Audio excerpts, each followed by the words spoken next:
Ümmeti hicranla bidar olmuşum ya Rab medet. İntizar-ı subhu didar olmuşum ya Rab medet. Sevdiğiyle yüz yüze geleceğim bir sabah beklentisi içinde. Yüreğim hep heyecanla çarpıp duruyor. Ne zaman Allah'a mülaka olacağım? Bilmem ki ne kadar insan bu mülahaza ile oturup kalkıyor, yürüyor, yiyip içip yatıyor, hayatını bu çizgide götürüyor. Evet, bir an evvel ona kavuşma veya hayatını ona kavuşmuşluk içinde ciddi bir ihsan şuuruyla devam ettirmek. Yitirilen şeyler, dünya kadar şey yitirilmiş, bu da onların başında gelen hususlardan birisi. Bizim tarihimiz esas dünden bugüne hususiyle son 3 asır diyor o zat. Zannediyorum kendi yaşadığı dönem, o döneme kadar 3 asır diyor, herhalde 4 asır saymak lazım.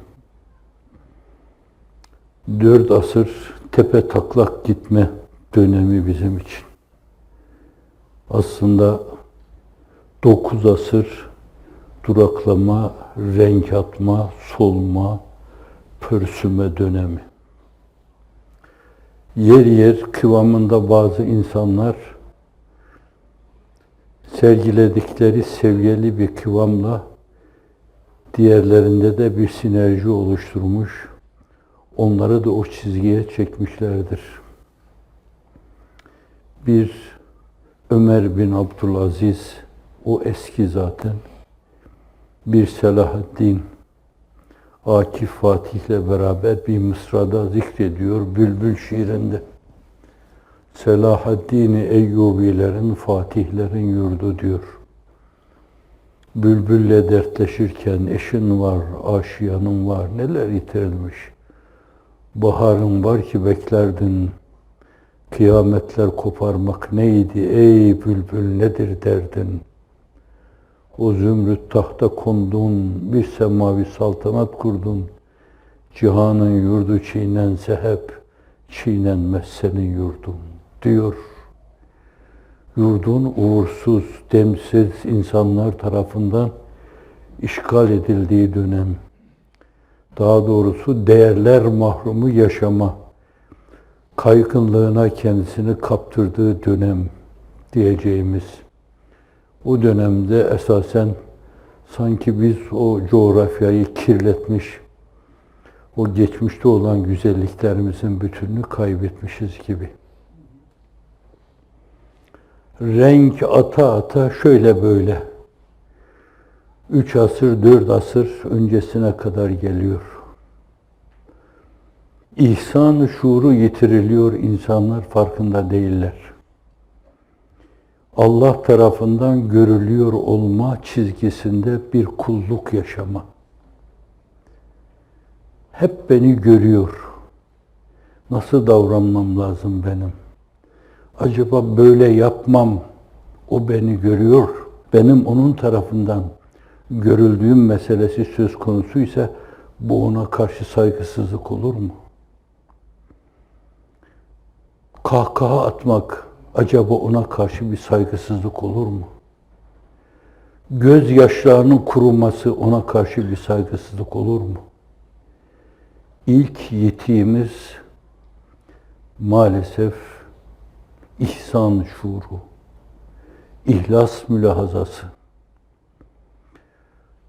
Onu derinlemesine vicdanlarımızda duyma, bu duyuşu içtenleştirme, tabiatımızın bir derinliği haline getirme, yokluğunu kendi yokluğumuz sayma. Bunlar yok olacağına ben yok olsaydım daha iyiydi. Çünkü o mevzuda esasen benim yok olmam belki Allah'a karşı saygının gereği olacaktı. Allah'ım böyle kupkuru yaşayacağıma bir odun gibi. Efendim münafıkları anlatırken öyle diyor.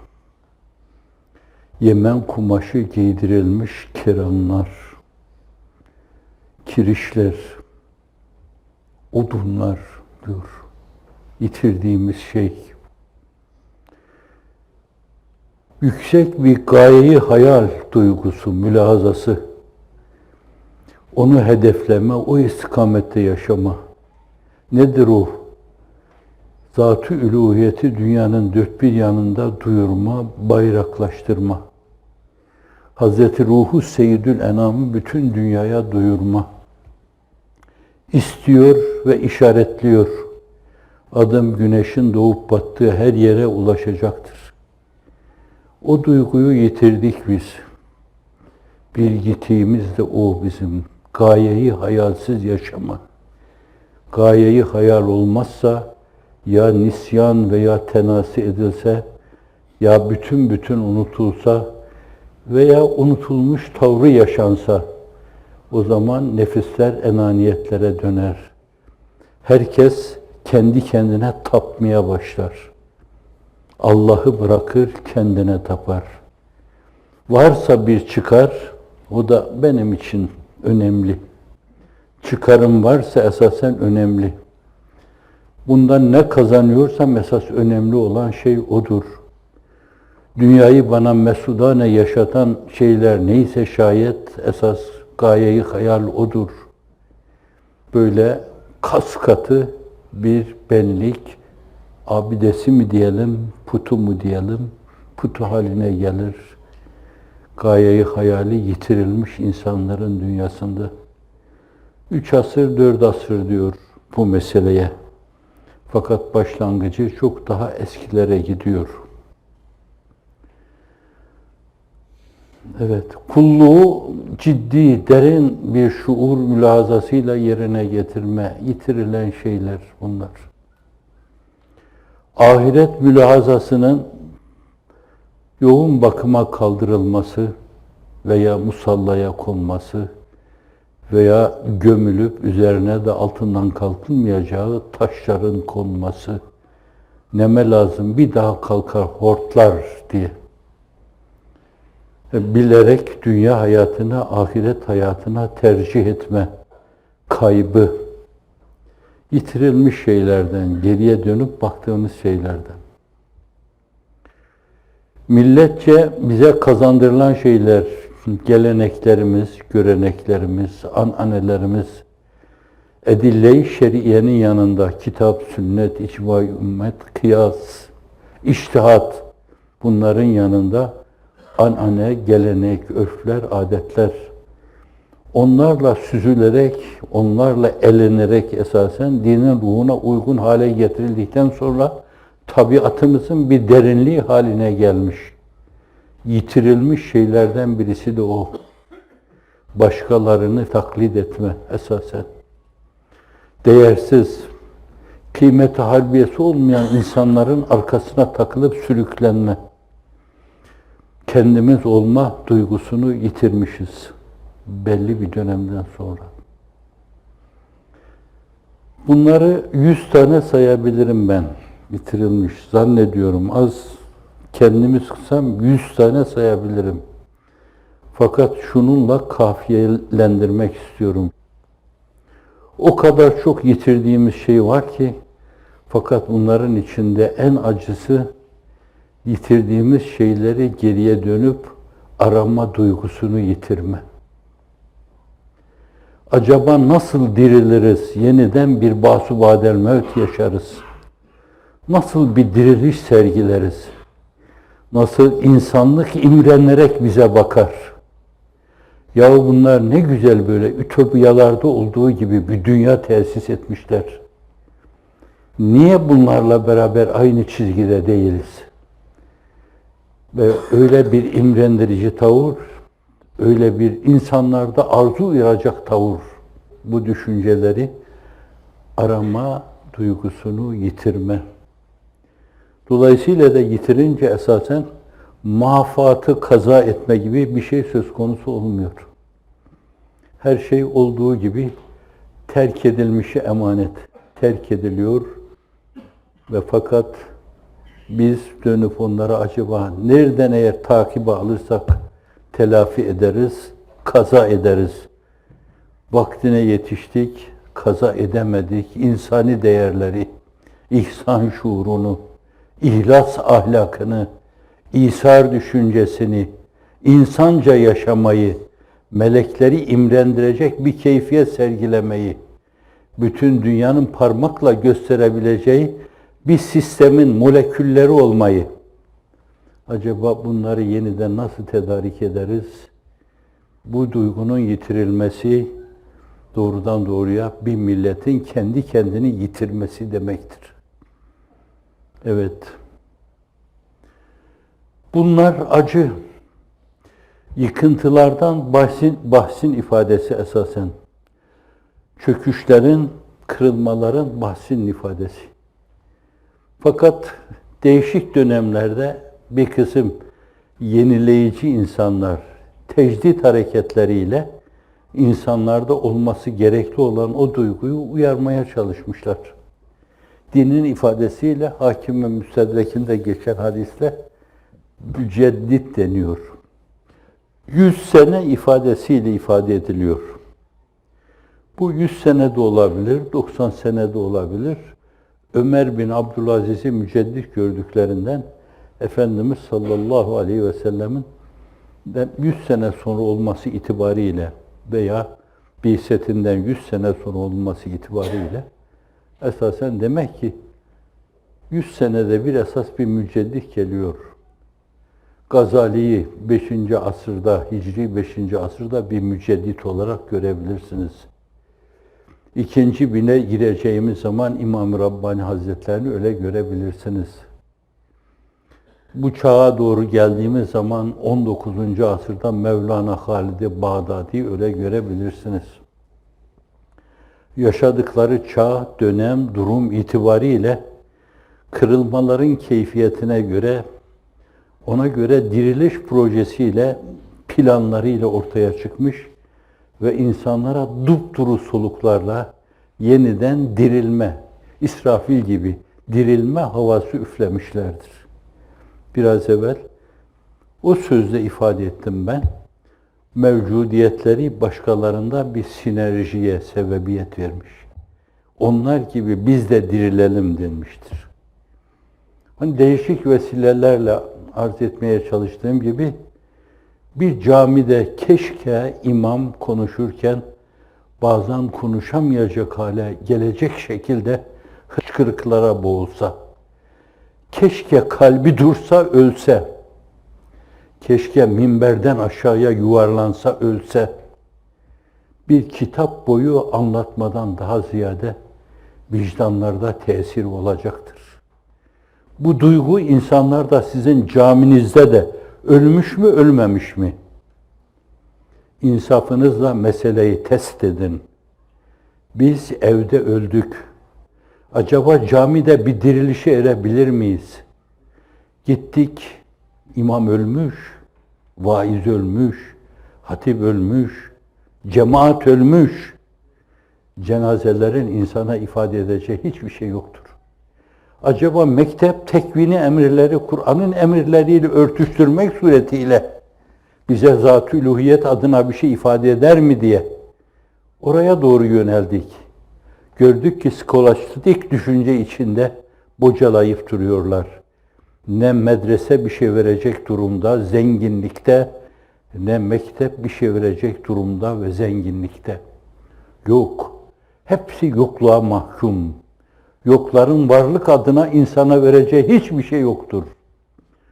Yokun varlık adına insana vereceği hiçbir şey yoktur. Ve buna eskilerin ifadesiyle eşeddi ihtiyac ile ihtiyacımız vardı. Ve çağın sözcüsü esas bu duygu, bu düşünceyi tetiklemek üzere vazifelendirildi.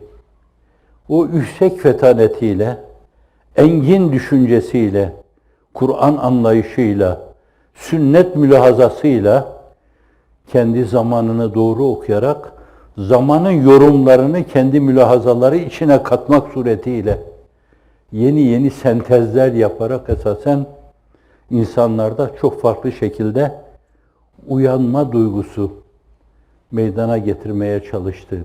Bir bahsubadel mevt, ne diyeyim, nefahatı üfledi insanlara. Nefahatı üfledi insanlara. Size gelinceye kadar renk attı mı, soldu mu o da, pörsüdü mü?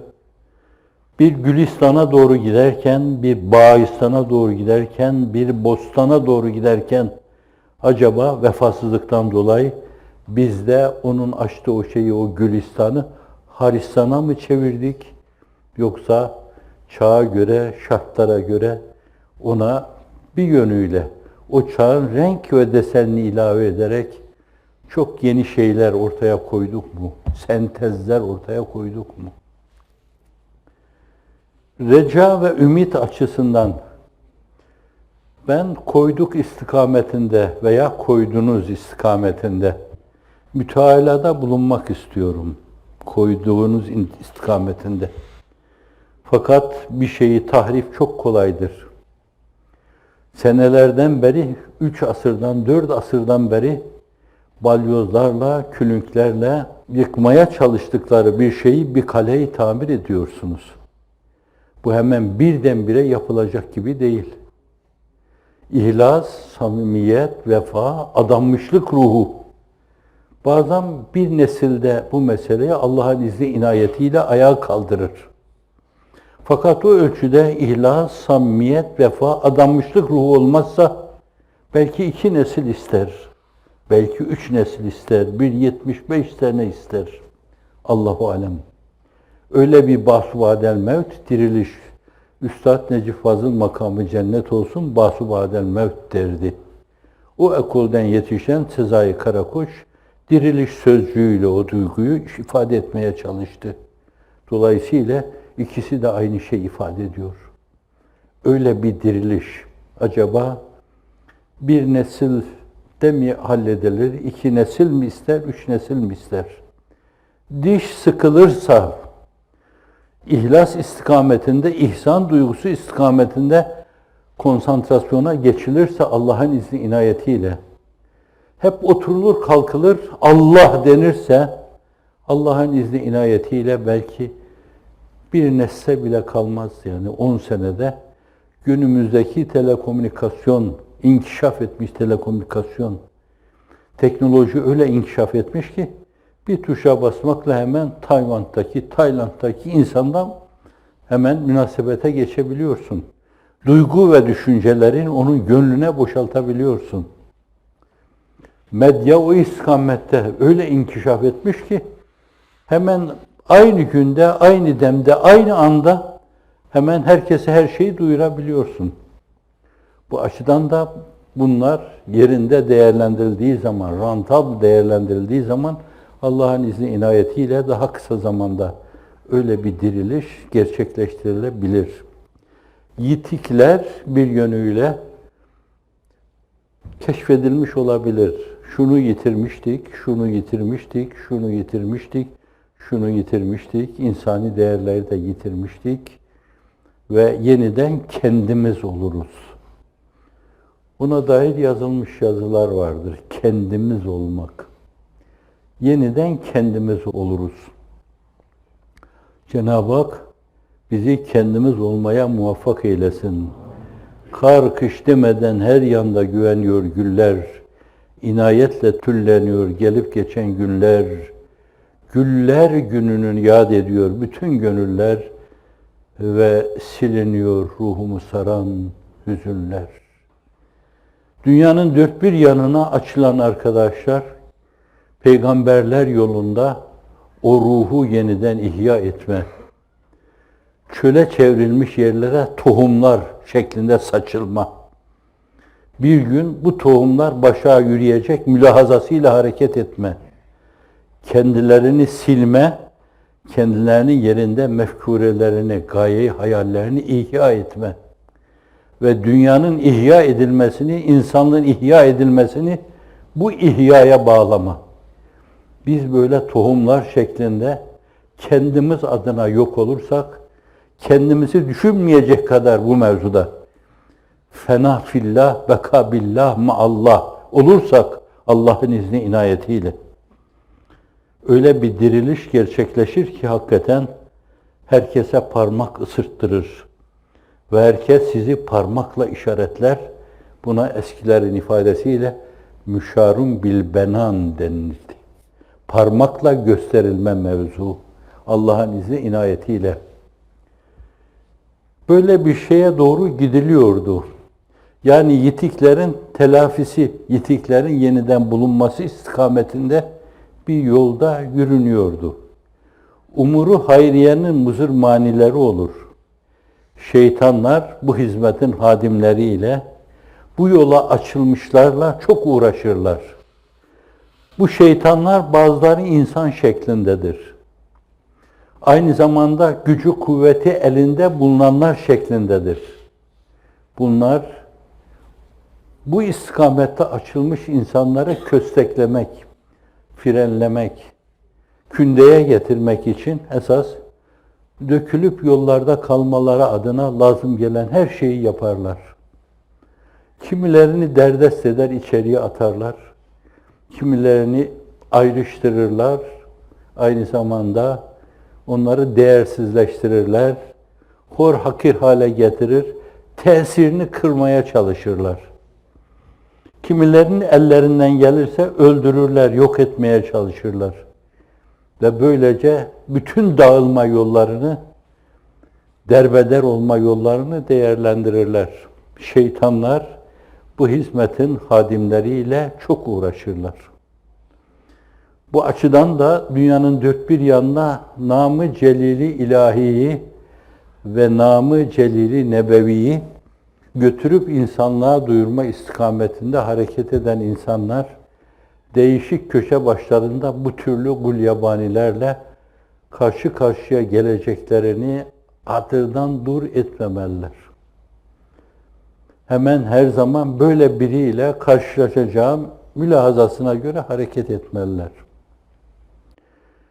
Biz belki aldandık. Ziya Paşa'nın aldandığına yani. Eyvah biz aldandık. Bu bazıcede bizler yine yandık. Zira ki ziyan ortada bilmem ne kazandık diyor. Evet. İnsan her zaman arar durur bir yarı sadık. Bazen de sadık dedikleri çıkar münafık. Karşınıza çıkar, geleceklerini bir yönüyle bayraklaştırma istikametinde hak derler. Hak nameleriyle size neler neler dinletirler. Adalet derler, adalet türküleri söylerler. İnsani değerler derler, ras makamından sizi bayıltacak şeylerle esasen meşgul ederler. Evet, biz ki ehli imanız, aldanırız fakat aldatmayız. Siz de hüsnü zannınıza yenik düşer, aldanırsınız.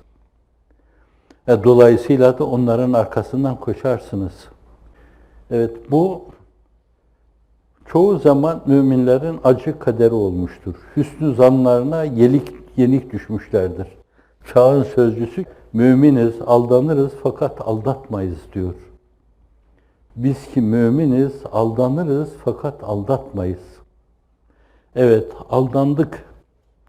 Her zaman sadık bir insan arardık. Fakat sadık dediklerimiz çıktı münafık. Ve onun ifadesiyle bu asır nifak asrı, enaniyet asrı, bilerek dünya hayatını ahirete tercih asrı. Gördüğünüz gibi insanlar bire kanaat etmiyorlar, ikiye kanaat etmiyorlar, üçe kanaat etmiyorlar, dörde kanaat etmiyorlar, ona kanaat etmiyorlar, 100. İnsanlığın iftihar tablosunun hadis kitaplarında çöküş dönemleriyle alakalı, din adına kırılış dönemleriyle alakalı, kırılmalarının yaşandığı dönemlerle alakalı ifade buyururken buyuruyor ki, 2 dağ altını olsa üçüncüsünü ister buyuruyor. Öyle bir hırs, öyle bir dünyaperestlik, hafizanallah. Evet, siz de hiç farkına varmadan onların bu arzularına alet edilmiş olabilirsiniz.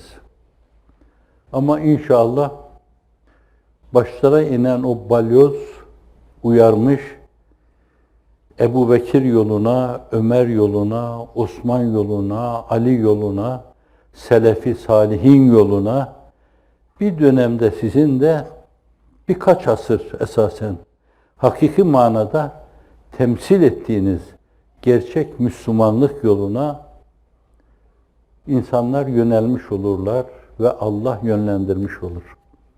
Cenab-ı Hak en yakın zamanda öyle bir ufka yönlendirsin. Yitiklerimizi gidermeye, telafi etmeye bizleri muvaffak eylesin. Feragat yahu diyor. Her şeyden feragat etmeyince elde edeceğiniz şeyleri elde edemezsiniz.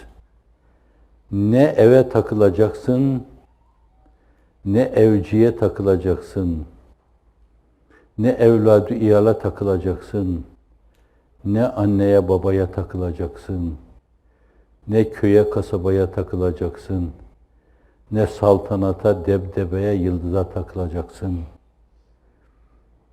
ne makama, mansıba takılacaksın. Bed asla necabet mi verir hiç üniforma, zerdüz falan vursan, o tabiri kullanmayacağım. Şey yine şey, yine şey, yine şeydir. Kaybettiğimiz şeyler müsellem. Ben minveçin bir kısmını arz ettim. Bunların çoğu da serkarlar tarafından esasen sebebiyet verildi. Bir örnek isteyecek olursanız, Topkapı'dan Dolmabahçe'ye geçişle esasen tepetaklak bir duruma geldik biz. İtila dönemimiz bizim esas Topkapı ile olmuştu. Duyunu umumiye altında 2 büklüm inlerken 16 ton altını yaldızlamasına sarf ettiğimiz o sarayları yaptık. O insanlar Müslümandı. Namaz kılıyorlardı, oruç tutuyorlardı. Fakat kıvam kaybı yaşıyorlardı. Renk atmıştı. Solmuşlardı. Desen kaybı içindeydiler. Onlara baktığınız zaman Hazreti Resulullah'ı hatırlayamıyordun. Onlar Allah'ı hatırlatmıyordu. Debdebeye yenik düşmüşlerdi, Müslümandılar. Günümüzün bazı talihsiz ülkelerine musallat olmuş parazitler gibi, günümüzün bazı İslam ülkelerine musallat olmuş parazitler gibi, güveler gibi, içten içe yün diye toplumu kemiriyor ve öğütüyorlar. Öyle oldu. Efendim, kayıplar oldu. Kayma noktaları çoktur. Bu noktalardan birisi işte o. Devleti aliyedeki çözülüş o. Murat Hudavendigar 1. Murat deniyor. Sırp sındığında sinesinden hançer yedip ruhunun ufkuna yürüyeceği an belki dudakları zor kıpırdıyordu ama son söylediği sözler attan inmeye söz oldu.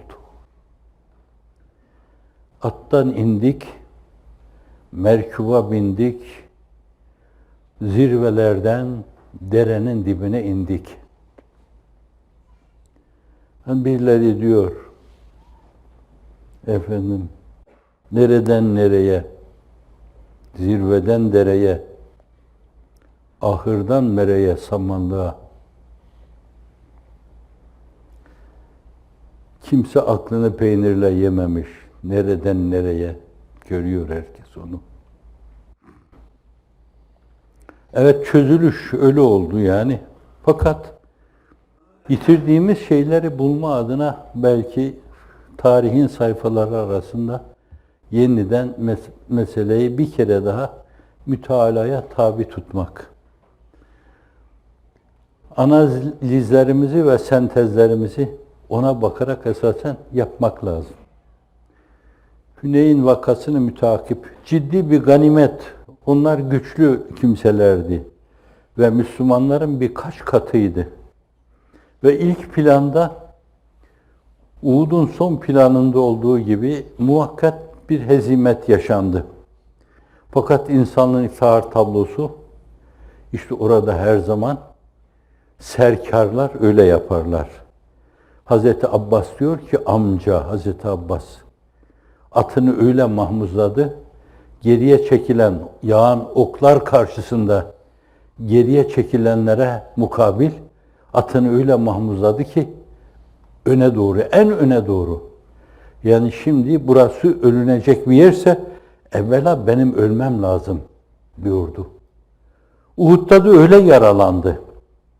Her zaman o böyle ölüme en yakın durdu.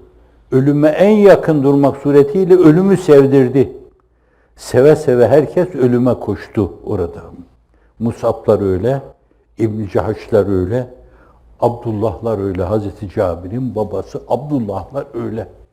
O tarafa gittikten sonra da Allah'ım bizi dünyaya bir kere daha gönder, bir kere daha öyle şehit olalım, onu bir kere daha duyalım, tadalım. Cenab-ı Hak buyurdu ki öyle bu Hazreti Abdullah'ın ifadesini Efendimiz ifade buyuruyor. Hayır, geriye dönme meselesi yok ama ben haber veririm. Haber verdi öyle. Büyük bir ganimet Müslümanların önüne gelince Efendimiz de sallallahu aleyhi ve sellem te'elifi kulub için insanların bazılarının gönüllerini yumuşatma adına henüz yeni İslamiyet'e adım atmış olanların gönlünü kazanma adına elinden geldiğince onları birinci derecede esasen nazari itibara aldı, vereceğini onlara verdi. Yüksek fetanet. Bütün derdi esasen insanları Cenab-ı Hakk'a yönlendirmek, o imanı insanlara kazandırmak bunun için.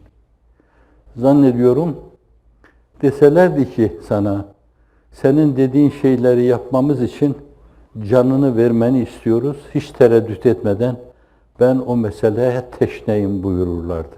Hiç tereddüt olmasın. Hazreti Ebu Bekir de öyle derdi, Ömer de öyle derdi, Osman da öyle derdi, öyle derdi, öyle derdi, öyle derdi. Uhud'da peygamber şehit oldu diye bir yaygara koparılınca sesi yüksek tiz perdeden bir Hicaz namesiyle biri şöyle dedi. Onun vefat ettiği yerde siz niye yaşıyorsunuz ki? Evet, o ölümü öyle şirin görmüş, öyle göstermişti. Başkaları onu kazansınlar diye, başkaları o imana ersinler diye elinden gelen her şeyi yapıyordu. İşte oradaki öyle dökülüp saçılması da ondan dolayıydı. Gönülleri kazanalım. Habbibullah ila ibadi yuhibbukumullah. Allah'ı kullarına sevdirin ki Allah da sizi sevsin. Hadis-i şerif. Peygamberimizi ümmetine sevdirin ki, insanlara sevdirin ki peygamber de sizi sevsin diyebilirsiniz. Bu hadis değil söylediğim. Ama dense sezadır. Fakat o kadim, sabikun evvelun muhacirler ve ansar-ı kiram radıyallahu anhum meseleyi ilk planda kavrayamadılar. Dediler ki hani dün gelen insanlara bu iltifat, biz bugüne kadar bu mevzuda canı hıraşane mücadele verdik. Fakat ganimeti başkaları alıyor. Öyle bir ganimet dertleri de yoktu da. Fakat kafalarına takılan şeyler olabilir. Genç bir kısım Müslümanlar böyle düşünebilirler. İnsan tabiatında ve innehu li hubbil hayri leşedid kısarda geçiyor. Mal, mülk, menal sevgisi insanın tabiatında vardır. Fakat insanoğlu Allah sevgisiyle kontrol altına alması lazım, baskı altına alması lazım. Birkaçı o mevzuda öyle söyledi. O da efendim bütün ansarı orada toplamayı emretti ama işlerinde muhacir bulunmasın dedi. Bunlara, ansara hitap edecekti. Toplandılar oraya, söz dinliyorlardı. Anlattı ona, siz şuydunuz, ben buraya gelince şunları elde etmediniz mi? Bu sayede dini elde etmediniz mi? Cennet, cehennem duygusu elde edilmedi mi? Allah'a inanma olmadı mı? Ve bir yönüyle belki dünyayı bile bilmiyordunuz yani. Bu sayede dünyaya bile açılma olmadı mı? O bütün bunlarla onlara değişik sorular tevcih ederken hep tiz verdeden, evet öyle, evet öyle, evet öyle. Şimdi istemez misiniz başkaları malla, mülkle evlerine dönerken siz de benimle beraber evinize dönmeyi istemez misiniz? Hepsi bir ağızdan koro halinde. İsteriz ya Resulallah dediler. Ve Efendimizin yanında, Efendimizle beraber bu Ansar-ı Kiram efendilerimiz evlerine döndüler Efendimizle beraber. Zaten Kur'an-ı Kerim'deki geçen üzkuru kelimeleri hatırlayın, yad edin, dillendirin, esasen vicdanlarınızda duyun şeklinde manalandırılabilir. Bütün bunlar manalandırılabilir. Bu asıl zikir de esasen kalbin o mevzuda o meseleyi içten içe duyması, tabiri diğerle o meselenin içtenleştirilmesi. Ağzında bir ney gibi onu terennüm etmesi. Dilden, dudaktan dökülen şeyler kalbin heyecanının ifadesi olduğu ölçüde kıymet ifade eder. Dolayısıyla Kur'an-ı Kerim üskürü derken bazen zat-ı uluhiyeti hatırlayın. Bazen belli bir dönemde boşluk içinde bocalayıp duruyordunuz. Şu andaki gınayı hatırlayın. Efendim varlığın mahiyetini, nefsül emriyesini bilmiyordunuz, öğrendiniz. Hatırlayın bunu. İnsanlığın iftihar tablosunu tanıdınız aynı zamanda.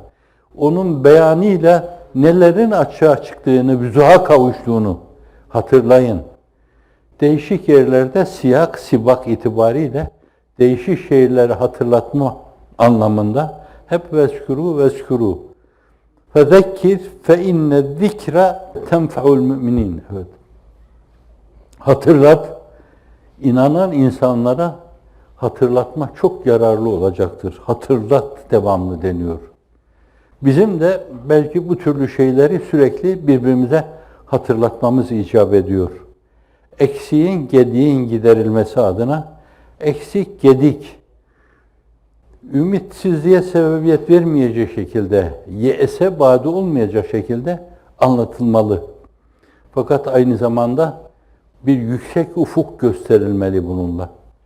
Ki esasen mafat telafi edilebilsin. Kaçırdığımız şeyler telafi edilebilsin. Allah'ın izni inayetiyle. Mafatı telafi adına Cenab-ı Hakk'ın ek sıradan sizlerde yeniden şiddetli bir arzu ve istek uyarmasını canı gönülden arzu ederim. Doğru mümin olma yolunda mesafe almanızı, mesafe kat etmenizi Cenab-ı Hak'tan niyaz ederim. Yürüdüğünüz kazanma yolunda inşallah kaybetmeye maruz kalmazsınız, tökezlemeye maruz kalmazsınız, engellere takılmazsınız, süfyanların tesirinde kalmazsınız, dünyaya tapanların arkasından sürüklenmezsiniz. Çünkü siz, kusura bakmayın, sürü değilsiniz. Çünkü siz insansınız. İnsanlığınızın şuurunda olan insansınız. İnsanlık duygusunu insanlığa duyurmak için dünyanın dört bir yanına açılmış, insani duygularla serfiraz, ağzını açarken, dilini, dudağını kıpırdatırken hep insanlık konuşan, insanlıkla inleyip duran insanlarsınız. Dolayısıyla Allah onların durumuna düşürmesin ve size de bulunduğunuz durumu kaybettirmesin inşallah. Onlar hazımsızlığın zabunu, tımarhanelerde bile tedavisi imkansız bir hastalığın pençesinde inim inimler. Ama Cenab-ı Hak sizi siyanet buyurmuş. Bir yönüyle adeta hijyenik bir ortamda neşet ettirmiş gibi sevk-i sübhanesiyle hep o hijyenik ortama doğru sevk etmiş gibi esasen hususi siyanetiyle, riayetiyle, kilaetiyle, hıfziyle, nusretiyle korumuş. Bundan sonra da o istikamette eltaf-ı subhaniyesini devam ettirsin ve sizi sürçmeden, düşmeden, tökezlemeden muhafaza buyursun. Genciyle, ihtiyarıyla, kadınıyla, erkeğiyle, bu mevzuda mesafe kat etmiş olanıyla, işe yeni başlamış olanıyla, önden gelen gidenleriyle, arkadan gelip onlara iltihak edenleriyle hepinizi hak istikametinde sabit kadem eylesin.